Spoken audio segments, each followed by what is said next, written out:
салом дӯстони азиз.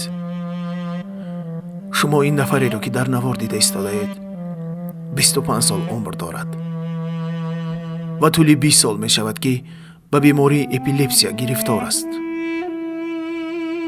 ӯро ҳар сол барои табобат ба хориҷа мебурданд. аммо мутаассифона ба сабабҳои беморие ки дар ҷаҳон паҳн шудааст, имсол ӯро барои табобат ба хориҷа бурда натавонистанд.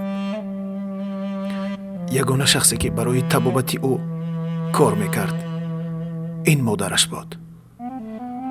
вале мутаассифона модарашро низ дар як садама аз даст дод. дӯстони азиз, ин бародари мо имрӯз ба кӯмаки мо эҳтиёҷ дорад. биёед як каме ҳам бошад барои табобати ин бародари мусалмон саҳми худро гузорем.